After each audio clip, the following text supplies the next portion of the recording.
আমরা হয়তো অনেকে জানি না যে ঘুরলে আমাদের কি সওয়াব হয়, কারণ এটা তো যেহেতু একটা সুন্নত। অনেকে দেখা যায় যে স্ত্রীকে বা তার জীবনসঙ্গীকে ঘরের মধ্যে বন্ধ করে রাখছে। তো রাসূল পাক সাল্লাল্লাহু আলাইহি সাল্লামের একটা হাদিস বলি, মান তামাসসাকা বিসুন্নতি ইনদা ফাসাদি উম্মতি ফালাহু আজরু মিয়াতু শহীদ। কোনো ব্যক্তি যদি রাসূলের যদি একটা সুন্নতকে যদি সঠিকভাবে আঁকড়িয়ে ধরে, তাকে 100 শহীদের সওয়াব দেওয়া হবে।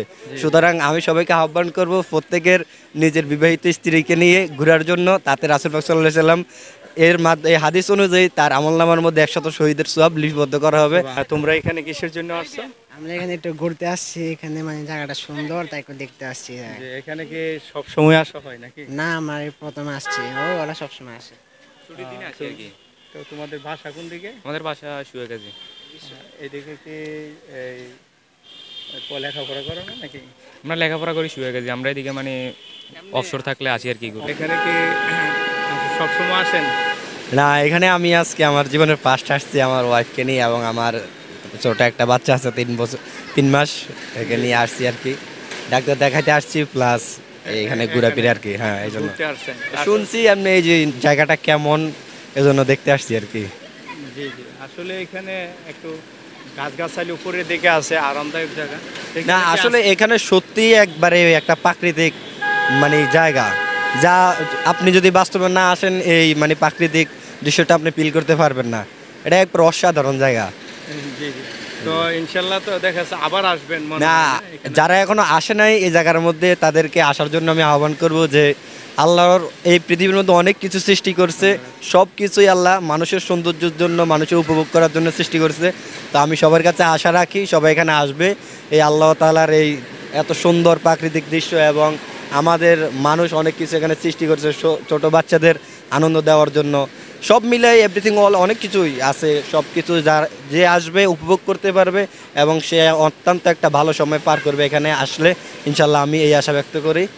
তো আমরা তো জানি যে রাসূল সাল্লাল্লাহু আলাইহি ওয়াসাল্লামও বলছে হাদিসে যে সফর করার জন্য। সফর করাটা হলো সুন্নত। হ্যাঁ, কিন্তু স্ত্রীকে নিয়ে সফর করা আরো বেশি সুন্নত, এজন্য আমি আমার ওয়াইফকে নিয়ে এসেছি। আমরা অনেক সময় দেখবেন অনেকের স্ত্রীকে মানে আমরা ইসলামের দৃষ্টিকোণ দিক থেকে আমরা ঘরের ভিতর বন্দি করে রাখি, কিন্তু আমি ইচ্ছা করলে গেলে পর্দার সহিতে, হ্যাঁ, যে জায়গাতে অশ্লীলতা নাই, কোনো খারাপ জিনিস নাই, সেই জায়গাতে গেলে আমি ঘুরতে নিয়ে যেতে পারি। রাসূল সাল্লাল্লাহু আলাইহি সাল্লামের সাথে গেলে রাসূলের স্ত্রীগণ যুদ্ধের মধ্যে অংশগ্রহণ করছে, বা রাসূলের স্ত্রী আম্মাজান খাদিজা রাদিয়াল্লাহু তাআলা আনহা, তিনি আপনার ব্যবসা বাণিজ্য করেছেন। কিন্তু ইসলাম ধর্মটা এই বলেই নয় যে সে ইসলাম ধর্ম পালন করলে কোনো কিছু করতে পারবে না, কিন্তু ইসলাম ধর্ম হ্যাঁ বেপরদা বা যেগুলা করলে অশ্লীলতা, স্বামীর মনে আঘাত আসবে বা ইসলামের ক্ষতি হবে, সমাজের ক্ষতি হবে, ওইগুলা করা যাবে না। কিন্তু ইসলামের দিকে সে ইসলামের লেবাস বা ইসলামের ধারণ করে যে কোনো জায়গা তার ক্ষতি হবে না আশঙ্কা থাকলে সেখানে যাইতে পারবে ইনশাল্লাহ। আর আসলে ঘুরা তো এটা রাসূল পাক সাল্লাল্লাহু আলাইহি ওয়াসাল্লাম এর একটা সুন্নত। আমরা হয়তো অনেকে জানি না যে ঘুরলে আমাদের কি সওয়াব হয়, কারণ এটা তো যেহেতু একটা সুন্নত। অনেকে দেখা যায় যে স্ত্রীকে বা তার জীবনসঙ্গীকে ঘরের মধ্যে বন্ধ করে রাখছে। তো রাসূল পাক সাল্লাল্লাহু আলাইহি ওয়াসাল্লামের একটা হাদিস বলি, মান তামাসসাকা বিসুন্নতি ইনদা ফাসাদি উম্মতি ফালাহু আজরু মিয়াতু শহীদ। কোনো ব্যক্তি যদি রাসূলের যদি একটা সুন্নতকে যদি সঠিকভাবে আঁকড়িয়ে ধরে, তাকে 100 শহীদের সওয়াব দেওয়া হবে।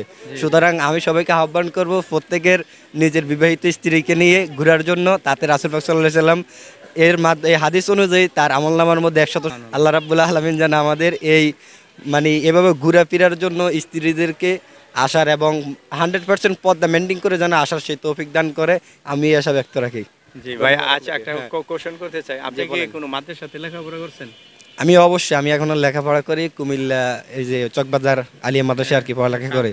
হ্যাঁ, কামিল আলিয়া। হ্যাঁ, আর আমি আবার মেডিসিন ব্যবসা করি। জি জি জি, যে আমি আবার প্যারামেডিক্যাল একজন ডাক্তার। ওইখানে আমি ফাজিলে পড়ি আর কি, ফাজিল ফার্স্ট ইয়ার। ফাজিল ফার্স্ট ইয়ারে পড়েন না?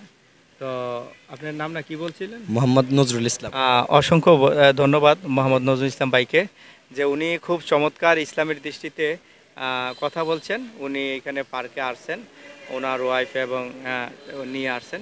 তো আসলে আমরা অনেক সময় কোনো হুজুর বা কেউ যদি কোনো পার্কের ভিতরে ঢুকে বা কোনো সৌন্দর্য স্থানে প্রবেশ করে, অনেকে এটাকে একটু ছোট খাটো মনে করে যে অন্যরা ঢুকবে, হুজুররা কেন ঢুকবে এখানে। আসলে এই দৃষ্টিটা এটা ভুল ধারণা। এটা মনে করতে হবে পার্কের ভিতরে আসলে আমরা যেটা মনে করি এখানে অশ্লীলতা নাই, আর যেখানে অশ্লীলতা আছে সেখানে সমাজের সবাই প্রবেশ করবে না। হ্যাঁ, তো এই পার্কে, এটা কুমিল্লা আপনার ধর্মসাগরের পাশেই এই পার্কটা, শিশু পার্ক, এখানে কুমিল্লা মহানগর আপনার। তাইলে এখানে অশ্লীলতা বা কোনো খারাপ দৃষ্টিকোণ থাকলে মানুষ এখানে আসতো না, সমাজের সবাই আসতো না। তো আশা করি সবাই এখানে আপনাদের বাচ্চা কাচ্চা বা এখানে আপনারা যদি কোনো কুমিল্লাতে কোনো চিকিৎসা বা কোনো বিষয় যদি আসেন বা একটু খারাপ লাগতেছে, তাহলে ধর্মসাগরের ভিতরে প্রবেশ করবেন। ধর্মসাগর থেকে আপনারা এই পার্কের ভিতরে আসতে পারেন। তো বাইকেও অসংখ্য ধন্যবাদ আপনাকে একটু সময় দেওয়ার জন্য। তো যারা আপনারা ভিডিওটি দেখেছেন, আপনারা অবশ্যই ভিডিওটি শেয়ার করে দিবেন। সকলকে ধন্যবাদ জানিয়ে এখানে শেষ করছি। আসসালামু আলাইকুম।